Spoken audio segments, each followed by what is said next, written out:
Donc bonjour à tous, merci de vous être connectés pour ce webinaire spécial sur les SIRPA Awards édition 2026. L'objectif de ce webinaire, c'est de vous présenter ce concours qui a 11 ans cette année, puisque nous avons célébré les 10 l'an passé. Je vous expliquer quels sont les critères pour éventuellement gagner le fameux prix des SIRPA Awards. Alors pour commencer, on va vous présenter le SIRPA. Donc, qu'est-ce que le CIRPA? C'est un espace de référence pour la communication. La raison d'être du CIRPA, c'est de développer, fédérer et nourrir la communauté du métier de communicant agricole. Comment? En apprenant les uns des autres, en décryptant des opérations médiatiques et en dialoguant avec des leaders d'opinion. Aujourd'hui, on est plus de 300 adhérents et si vous souhaitez rejoindre l'aventure, vous êtes bien évidemment les bienvenus, mais je pense qu'il y en a déjà beaucoup parmi vous qui faites partie de cette belle communauté. Et pour les Parisiens ou ceux qui viennent à Paris, on va faire un moment d'échange le 16, donc mardi prochain, mardi 16 à Paris, et je vais vous envoyer toutes les informations dans le groupe WhatsApp. Je vais laisser maintenant la parole à Emmanuelle Bonvalo, qui est la responsable de ce concours pour cette édition 2026, et vous présenter les catégories. Alors tout d'abord, bonjour à tous et merci, comme l'a précisé Anaïs, effectivement, d'être connecté aujourd'hui pour avoir le premier décryptage de cette 11e édition pour 2026. Donc concrètement, là, dans la présentation des catégories, on reste sur un standard et des catégories qui fonctionnent bien. Donc le stand éco-responsable qui consiste effectivement, on vous mettra les détails juste après. Après le stand pédagogie remarquable. Après la troisième comment dire, catégorie que vous voyez, on l'a renommée. Après des travaux internes, on a constaté que richesse et c'était saveur et territoire. Je crois que c'était ça le nom d'avant. Manquait peut-être de sens et on trouvait que ça parlait peut-être, c'était pas si évident pour appeler correctement aux régions de candidater et de se sentir concernés par cela.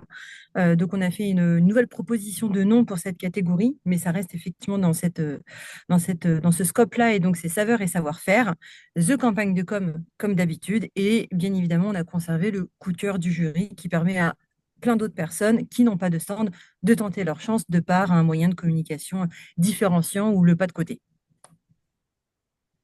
On va passer à la présentation des catégories une à une. Je te laisse continuer, Emmanuel. Ouais, ouais, ouais, je pourrais pas rester jusqu'au bout, mais je peux, tant que je peux, je fais. On y va. Vas-y.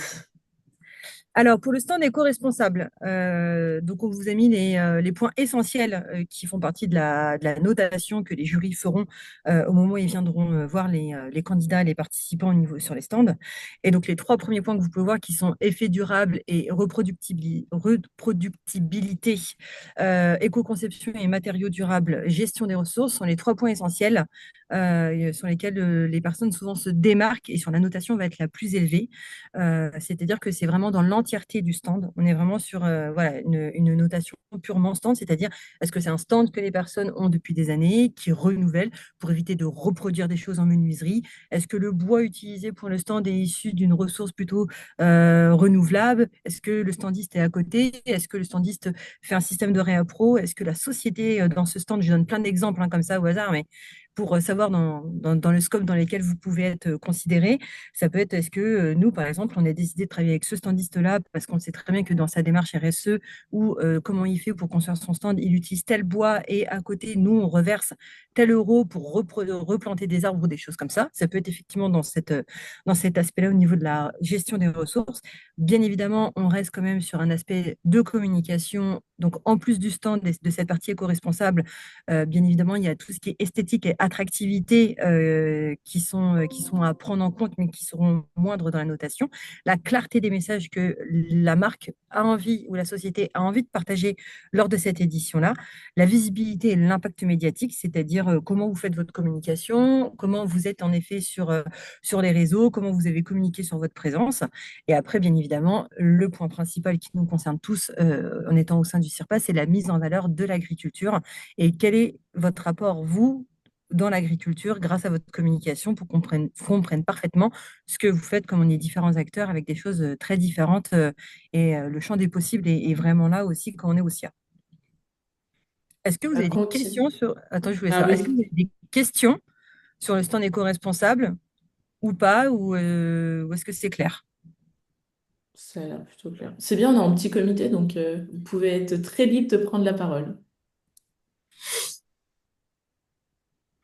Bon, Eh bah, ben, si on c'est clair, enchaîne sur tant la mieux. catégorie. S'il y a un point que je peux...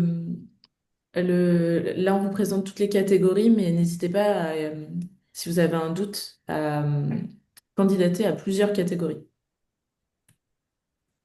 Alors, on va enchaîner sur la suivante. Hop, le stand pédagogie remarquable.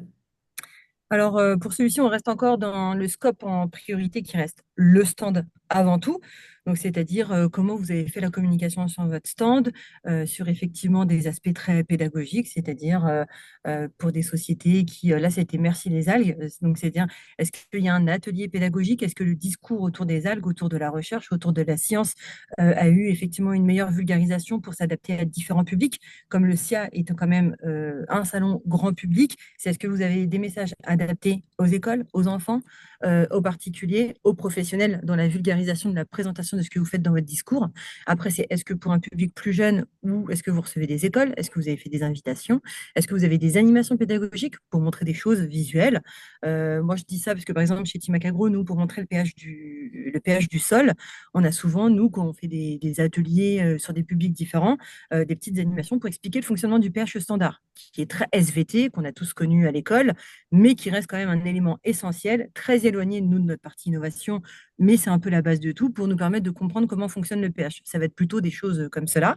Et après, engagement du public, ça peut être aussi, est-ce que vous faites des animations pédagogiques qui nécessitent aux participants, aux visiteurs, d'avoir un peu de participation, notamment quand on sait que quand on va sur des stands un peu d'œnologie, on peut aller sentir les différentes saveurs.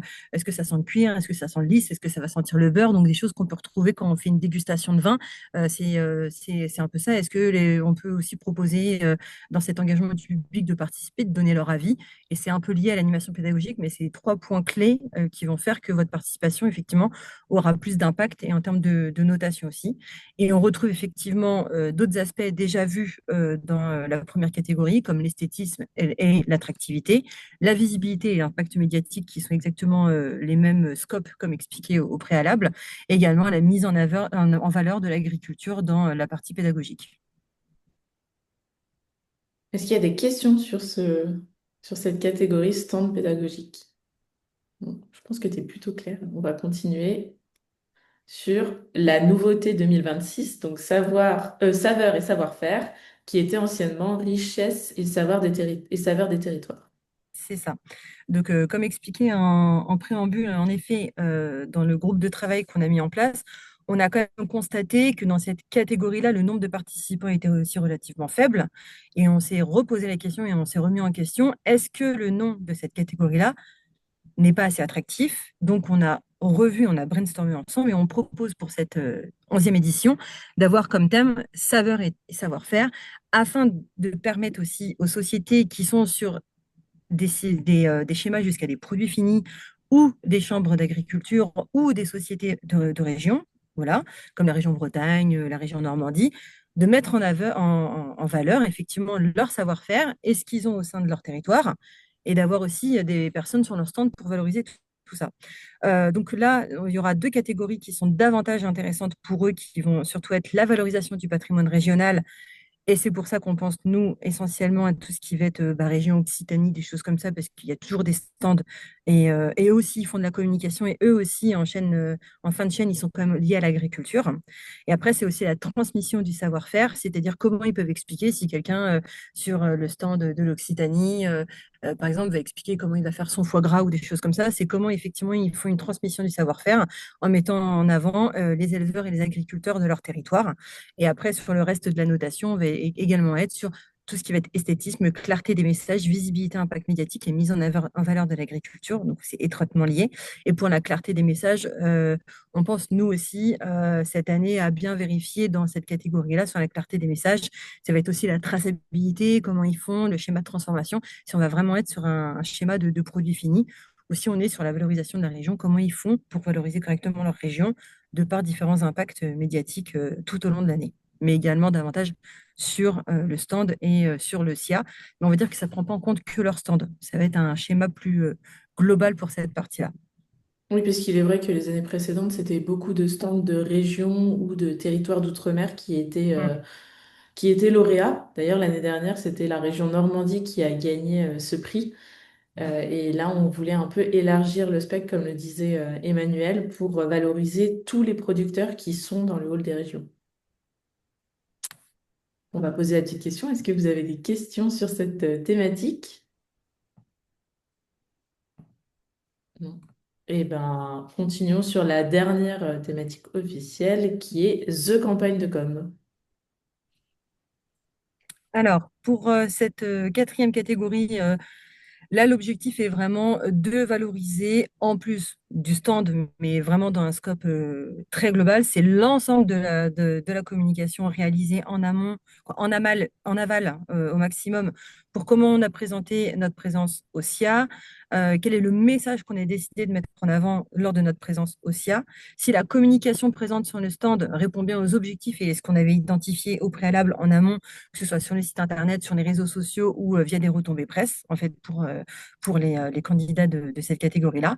Après, ça va être aussi l'engagement du public et l'interaction, c'est-à-dire qu'en fonction de ce qu'ils vont communiquer, de ce qu'ils vont dire, leur programme pendant la présence au salon, c'est également après, nous, voir l'engagement du public grâce effectivement à tout ce qui va être sur les réseaux. On peut voir comment les gens vont être et comment vont participer, s'il y a des agoras, s'il y a des prises de parole, le nombre de présences en termes de retour, et après le nombre d'interactions de personnes qui vont venir, qui vont leur poser des questions et en lien avec le message clé. Bien évidemment, tout ça, ça va dépendre de comment le dossier de candidature est rempli pour qu'on puisse identifier correctement le message clé souhaité dans cette campagne de com pour après peaufiner correctement notre système de notation pour les jurés qui seront sur cette catégorie-là. Et bien évidemment, la partie visibilité et impact médiatique aura beaucoup plus d'impact dans le système de notation par rapport aux autres catégories sur cela. Et on reste bien évidemment sur le reste des points de notation déjà expliqués en aval. Merci Emmanuel. Et on va finir par le coup de cœur du jury. Donc, non pas une catégorie sur laquelle on peut candidater, mais une catégorie qui est offerte par le président du jury en fonction des bonus. Je te laisse finir. Toi ou Albert, si vous gérez plus le coup de cœur des jurys. Bah, le coup de cœur, déjà, il est parmi ceux qui ont postulé, c'est important, mais il peut aussi sortir complètement. Et puis, on trouve un stand qui remplit plein de conditions, qui nous plaît et qui plaît à tous les gens du jury. C'est un peu le prix du président ou de la présidente du jury, en fait. Voilà Oui, ce et que on j'en a mis pense. les petits bonus sur la diapositive parce qu'en fait, en plus des catégories qu'Emmanuel vous a présentées, on a des bonus qui peuvent parfois jouer sur la place du lauréat. Et Bon, la bah question maintenant, aussi, c'est, attends, juste pour compléter, excuse-moi, dis-moi. Anaïs, pour compléter aussi dans cette catégorie, après des tests comme l'an dernier, Albert, si vous n'avez pas de stand, ou si vous prenez juste des profils de déambulation, mais que vous avez un planning extrêmement chargé et que vous avez communiqué en amont, pardon, que vous serez au SIA à travers telle activité ou telle information ou telle conférence, il y a aussi effectivement la possibilité pour ceux qui n'ont pas de stand de pouvoir candidater grâce effectivement à un plan de communication ou une valorisation d'un sujet ou d'un message assez fort grâce à un schéma de déambulation qui peut être très impactant aussi. Et donc, transition toute trouvée, comment candidate-t-on au CIRPA Awards? Donc, c'est un dossier, en fait, c'est un Google Form qui est disponible sur le site internet, qui sera disponible parce que ça n'a pas encore été mis en ligne, sur le site internet du CIRPA, avec trois questions. Donc, c'est des questions qui sont très ouvertes, où on vous demande de mettre votre objectif de communication. Donc, comme le disait Emmanuel, c'est soit de votre stand, soit de l'exposant, soit de la campagne, parce que on accepte aussi les personnes qui sont présentes aussi, mais sans stand. Ensuite, on vous demande de décrire votre stand ou votre campagne et on vous demande des informations supplémentaires. Donc, c'est à vous de construire le dossier le plus complet possible pour convaincre le jury. Il est donné, donc, il y a une composition de jury, il y a deux jurys par catégorie, des experts en communication, et ils liront tous les dossiers en amont et ils viendront vous visiter le lundi matin. Donc, on ne peut pas vous donner d'horaire précise parce que, on essaye d'avoir un temps équilibré entre les différents stands, mais le temps de passer d'un stand à l'autre, ça peut prendre quelques minutes. Donc, on bloque le lundi matin et le jury passe dans la matinée pour vous poser toutes les questions, voilà, afin de prendre leur décision. Et pour compléter ce que dit Anaïs, dit comme ça, si ça peut paraître peut-être gros en disant il faut qu'on explique tout avec des objectifs.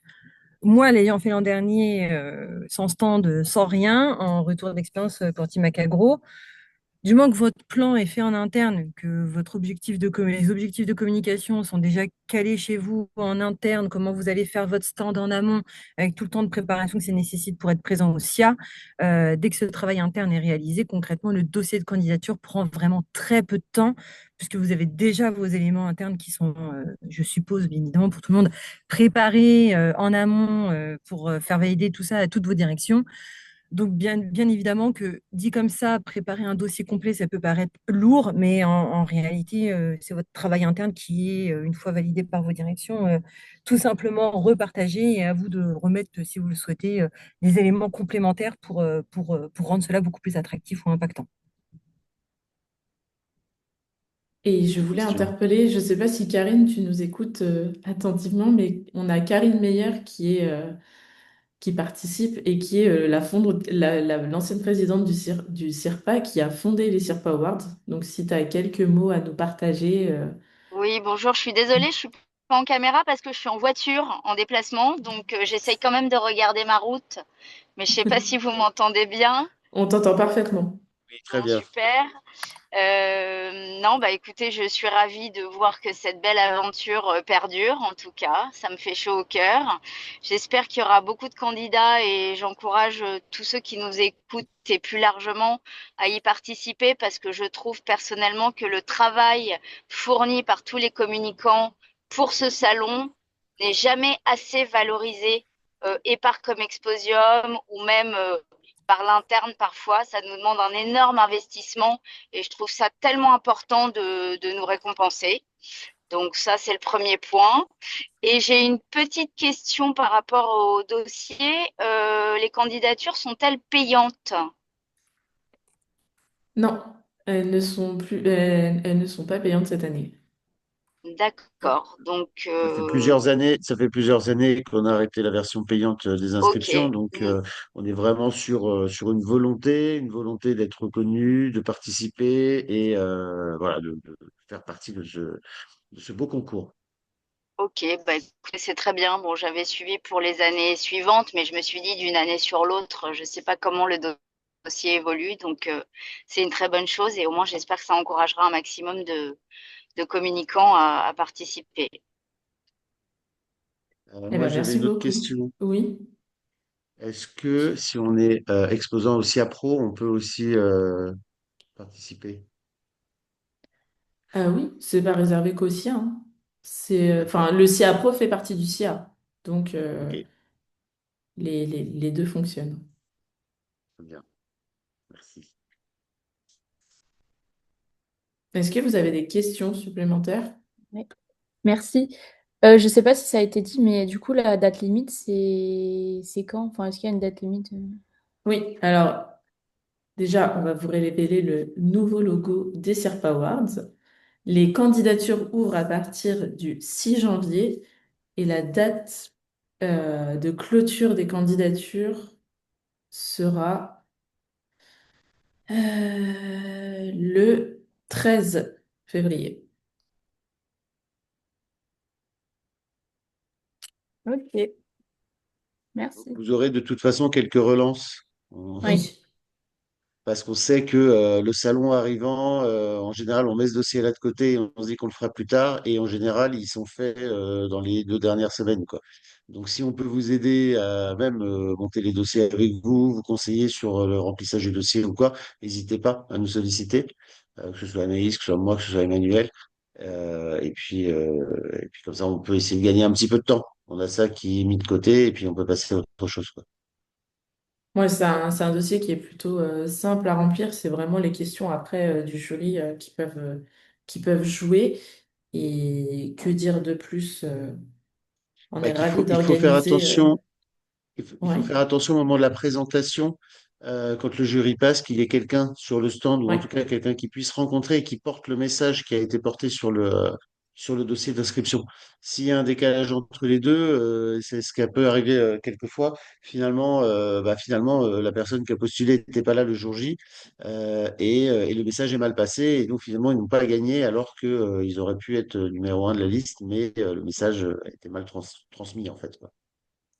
Ouais. Si je voulais dire, n'hésitez pas à regarder, à nous suivre sur LinkedIn si c'est pas déjà fait, parce qu'on va pas mal communiquer sur ce concours et vous présenter les lauréats de l'année 2000, vous représenter les lauréats de l'année 2025.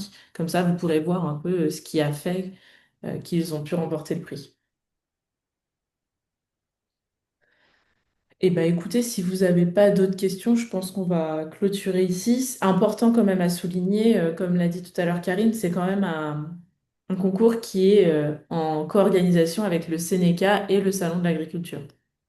Donc, grâce au travail qui a été fait en amont, c'est l'unique concours qui est reconnu par le Salon et par l'organisateur du Salon. Donc, on est assez fiers quand même de le porter et de pouvoir valoriser les communicants.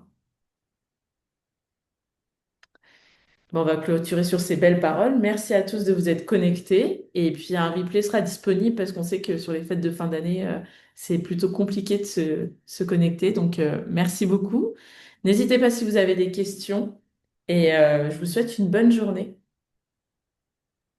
Mais Merci, à bientôt.